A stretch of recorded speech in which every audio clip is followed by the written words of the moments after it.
side. There's a lot of state laws that make put public safety at risk if we follow.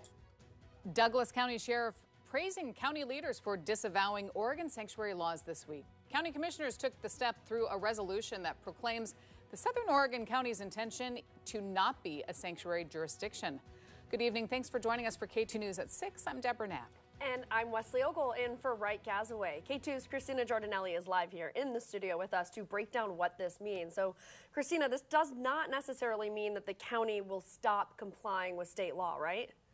Yeah, Wes, that is correct. It's a resolution, so it does not actually change any county policy. Think of it more like a value statement. What's interesting, though, is the sheriff you just heard indicating support for the measure because his office would ultimately be the one most likely to deal with federal immigration authorities.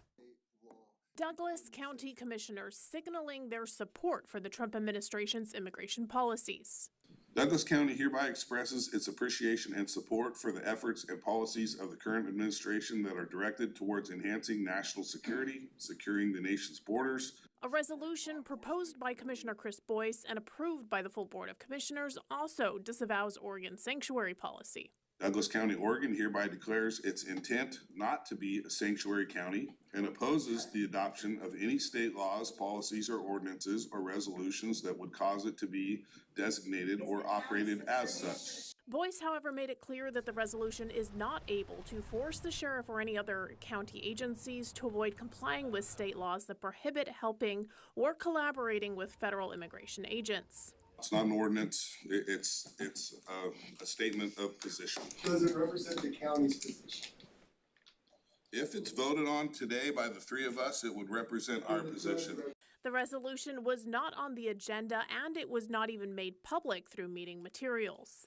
The vote came after a presentation by a conservative group that was on the agenda. The group asked the commission to pass a proclamation in support of law enforcement. Residents were not allowed to speak on the resolution, but a few spoke out after the conservative group's presentation. I would actually support the idea, and I would add that we add to that proclamation that we will follow all state law, including the sanctuary law that the state has currently. We are subordinate to the state law, and therefore to follow law enforcement means to follow what the state has passed. So. Now, Sheriff John Hanlon did say in the meeting that he supports the resolution, but he did not say that he would fail to comply with state law. I asked him for an interview today, but the undersheriff says he's out of the office. I emailed commissioners as well asking for an email, but haven't heard back. Back to you, Deb and Wesley. All right, Christina, thank you. Both Oregon Governor Tina Kotek and Attorney General Dan Rayfield have made comments about this. In fact, in a written statement, Rayfield says, in part, county resolutions don't supersede state law. Our office will continue to provide guidance to Douglas County and monitor compliance with the Sanctuary Act. During a news event about wildfires, Kotek was asked about the resolution, so here's what she had to say. The resolution in Douglas County, as far as I know, and what I will say is sanctuary law is still the law of the land, regardless of the resolution in Douglas County. A migrant farm workers advocacy group also sent a statement condemning the resolution, saying in part, Oregon has been a sanctuary state since 1987.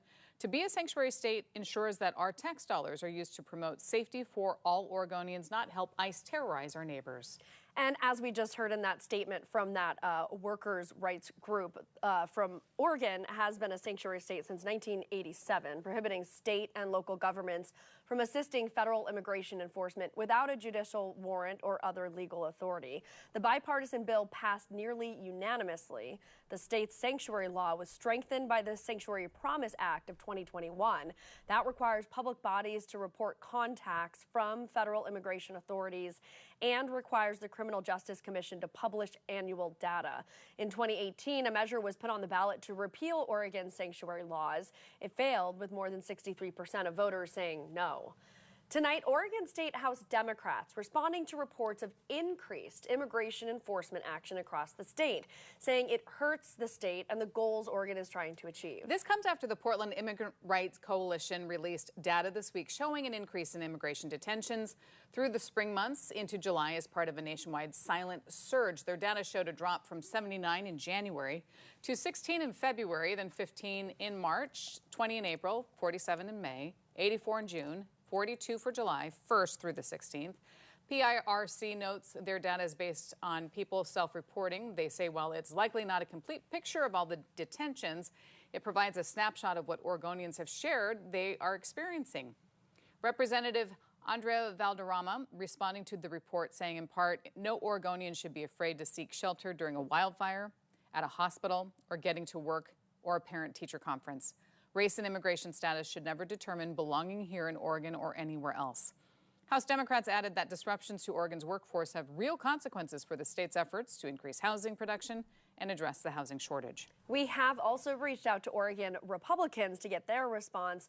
We'll let you know when we hear back. We have also reached out to the Department of Homeland Security this morning for their response on this reported silent surge in immigration enforcement. We have not yet heard back from them, but we'll let you know when we do. KATU is on your side with continuing coverage of the debate over immigration enforcement and sanctuary policies in Oregon and nationwide. When we're not on the air, you can find the latest updates on our website and the free KATU News app.